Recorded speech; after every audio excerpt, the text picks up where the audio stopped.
मसीह यीशु के अज़ीम व जलील नाम में आपकी सलामती हो। मेरा नाम पादरी प्रोफेसर टोनी विलियम है। गुज़श्ता 10 दिन या ये अशरा पाकिस्तान की तारीख में सबसे मुनफरद अशरा है, क्योंकि माजी में जब भी मसीहियों के घर जलाए गए, मसीहियों के गांव जलाए गए, मसीहियों के इलाके जलाए गए, चर्चेस जलाए गए, सब कुछ जलाया गया, तो उसके बाद एक वक्फा मिलता है।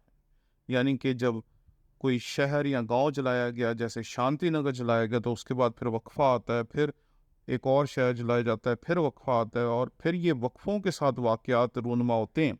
लेकिन पिछला जो एक अशरा था ये हौलनाक था, क्योंकि 16 अगस्त वो दिन है जिस दिन हमारे सामने हमारे अमलाक को जलाया गया, हमारे घरों को जलाया गया, हमारे चर्चेस को जलाया गया, हमारी बेटियों बहनों के जहेज़ को, सामान को लूटा गया, जलाया गया, ख़त्म किया गया। और जो कुछ वो बुरे से बुरा कर सकते थे उन्होंने किया। उन्होंने बाइबल को जलाया, उन्होंने सलीबों को तोड़ा, और जो कुछ वो कर सकते थे किया। और ये पूरी दुनिया के मसीहियों ने एक तरह से लाइव देखा, क्योंकि हर तरफ कहीं फेसबुक लाइव चल रहा था, कहीं व्हाट्सएप के ऊपर ये वीडियो कॉल्स चल रही थी, कहीं रिकॉर्डिंग की जा रही थी, और हर शख्स ने देखा कि किस तरीके से वहाँ पर सलीब को तोड़ा गया, किस तरीके से वहाँ पर फ़र्क तरीके से मसीहियों की इमलाक को नुकसान पहुँचाया गया, चर्चेस को तबाह व बर्बाद करने की जो कोशिश की गई, हमने ये लाइव देखा। लेकिन ये सिलसिला यहाँ थमा नहीं।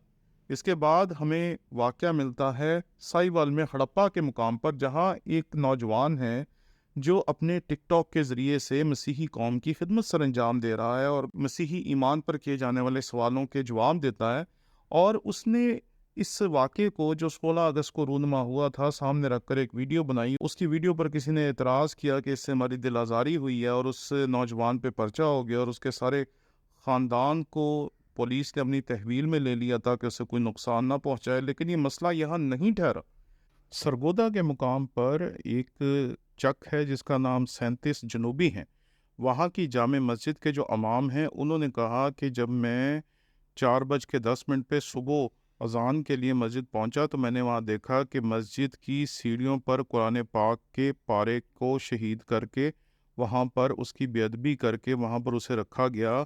और वहाँ पर कुछ लोगों ने बताया कि ये वाक़या किस तरह हुआ और किसने ये सब कुछ किया, और वहाँ भी एक शख्स के ऊपर पर्चा हो गया। ये सिलसिला अगर यहाँ ठहर जाता तो शायद समझ आता, लेकिन इसके बाद हमें नज़र आता है central brooks church, 74 garden town Karachi.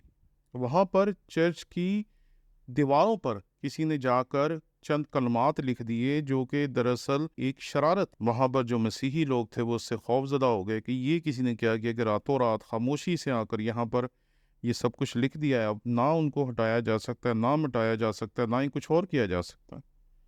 तो ये सिलसिला थमा नहीं। उसके बाद कल की बात है, जब बर्फ़ कॉलोनी रावलपिंडी में अचानक ही रात को ऐलान किया और कल सुबह तक सब लोग वहाँ से भाग गए। वहाँ कहा गया कि शायद यहाँ भी मसीहियों के घरों को जला दिया जाएगा, ये हो जाएगा, वो हो जाएगा। और एक शख्स ने अपने मतलब के लिए, अपने ज़ाती फ़ायदे के लिए लोगों के दरमियान अफरा तफरी फैला दी। इलाका खाली हो गया। पुलिस और दीगर अदारे कहते रह गए कि आप ना जाएं, ना जाएं, ना जाएं। लेकिन खौफो हरास इतना ज़्यादा है, क्योंकि 10 दिनों में इतने वाक़यात रूनुमा हो चुके हैं। हमने इतना कुछ सुना, पहले जड़ावाला से, फिर साहिवाल से, फिर सरगोदा से, फिर कराची में जो कुछ हुआ। इन तमाम वाक़यात से मसीही जो थे वो पूरे तौर पे डरे हुए थे, खौफज़दा थे कि क्या होगा, कब होगा। यकीन माने कि जब कोई ऐसा वाक़या होता है तो हमारे चारों तरफ की दीवारें ऐसा लगता है कि गिर गईं। ऐसा लगता है कि हम दीवारों में नहीं बैठे हुए, बल्कि हम लोग तो सड़क पे बैठे हुए हैं। चाहे आप कच्ची दीवारों के घर में बैठे हैं या आप किसी महल में बैठे हैं, खौफ इतना ज़्यादा तारी हो जाता है कि लगता है कि हम सड़क पे बैठे हुए हैं और हमें किसी वक्त कुछ भी किया जा सकता है और कुछ भी कहा जा सकता है। जब मैं ये सारी बातें देख रहा था, तो कल शाम को एक और वाक़या था जिसका पता चला, और वो था मोचीपुरा कसूर का वाक़या। आप देखें, जड़ावाला, साहिवाल, सरगोदा, कराची, रावलपिंडी और कसूर, आप ज़रा गौर से देखें तो खौफ व हरास फैलाने का जो ये सिलसिला है लगातार जारी है। और मोचीपुरा में भी चंद मसीही थे जो कि किसी के घर में रहते थे और उसके घर में ही काम करते थे। उन पे भी इल्ज़ाम लगा दिया गया, और वहाँ भी किसी ने कह दिया कि जी इनका घर जला दो। और उसके बाद वो सब मसीही वहाँ से भाग गए और चले गए। और उसके बाद वहाँ की जो पुलिस है उसने सारे हालात को संभाला, उन्होंने रावलपिंडी के हालात को भी संभाला, यहाँ के हालात को भी संभालना, और सब कुछ उन्होंने अपने हाथ में लिया। और शुक्र है खुदा का कि कोई और वाक़या जड़ावाला जैसा रूनुमा नहीं हुआ। उन्होंने सब कुछ संभाला, और खुदा का शुक्र है जो पूरी कायनात को संभालने वाला है कि उसने उन लोगों को इस्तेमाल किया कि कोई नामुनासिब वाक़या रूनुमा नहीं हुआ, कहीं मसीहियों का घर जलाया नहीं गया, कहीं मसीहियों की इमलाक को लूटा नहीं गया, कहीं चर्चेज़ को नज़र आतिश नहीं किया गया।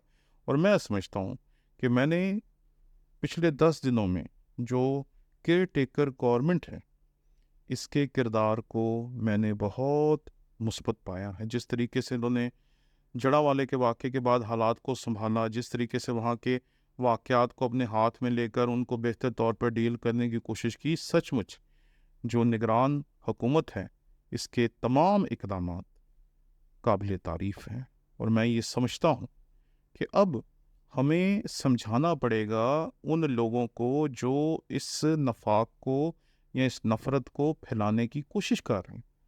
हमें बताना पड़ेगा कि हम यहाँ पर नए नहीं हैं, हम यहाँ पर पिछले कई हज़ार साल से रह रहे हैं, क्योंकि मसीही ईमान के मुताबिक मसीह खुदावंद के हवारी जो उन्होंने आकर यहाँ पर तबलीग की, उन्होंने यहाँ आकर अपने ईमान को फैलाया, और हम उनके ईमान से मसीही होने वालों की आल औलाद में से है।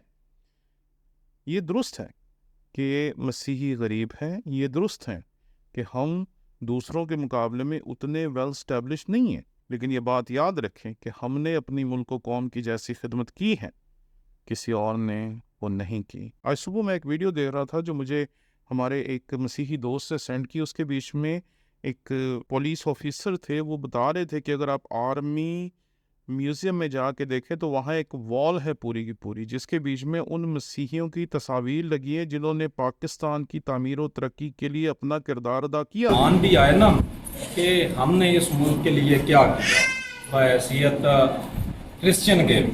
तो जब आप जाते हैं ना लाहौर, तो आर्मी म्यूजियम बना हुआ है, देखा है आप लोगों ने? वहाँ पे एक साइड पे एक दीवार है जिस पे लिखा हुआ है वाइट पार्ट ऑफ फ्लैग।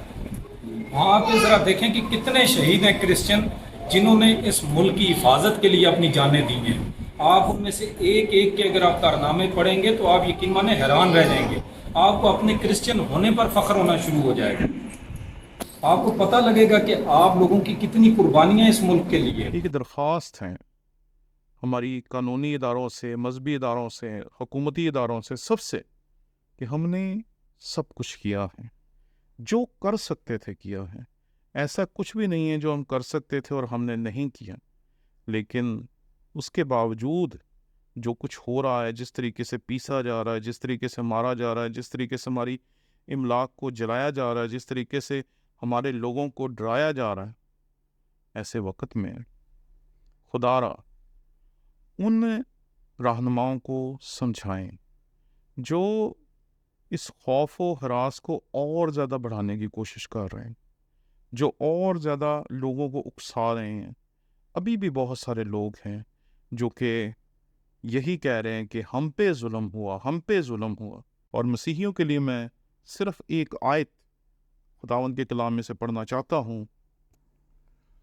मुकाशफा उसका 2 बाब और उसकी 10वीं आयत में लिखा है, जो दुख तुझे सहने होंगे उनसे खौफ ना कर। देखो इबलीस तुम में से बाज को कैद में डालने को है ताकि तुम्हारी आजमाइश हो, और 10 दिन तक मुसीबत उठाओगे, जान देने तक भी वफादार रह तो मैं तुझे जिंदगी का ताज दूंगा। आमीन। यहाँ देखें कि खुदा हमें वाज़ेह तौर पर बताता है कि इंसान हमारे दुश्मन नहीं है। हकीकी दुश्मन इबलीस है, जो लोगों को गुमराह करता है, उनके ज़हन में वसवसे डालता है, उनके ज़हन में उल्टी सीधी सोचें डालता है, और इस दुनिया में जो खुदा का कायम किया हुआ अमन है उसे ख़राब करने की कोशिश करता है। इसलिए हमारा कोई इंसान दुश्मन नहीं है। जिन्होंने बाइबलों को जलाया वो भी नहीं, जिन्होंने चर्चेस को जलाया वो भी नहीं, जिन्होंने घरों को लूटा वो भी नहीं, जिन्होंने हमारी इमलाक को जला दिया वो भी नहीं, जिन्होंने बहनों के जहेज़ को लूटा वो भी नहीं। हमारा असल दुश्मन जो है वो इबलीस है।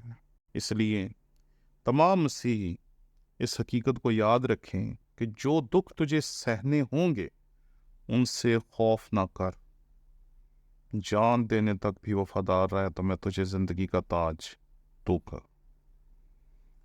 آئے ہم خداون کے ساتھ اپنی وفاداری آخری سانس تک قائم رکھیں۔ آمین۔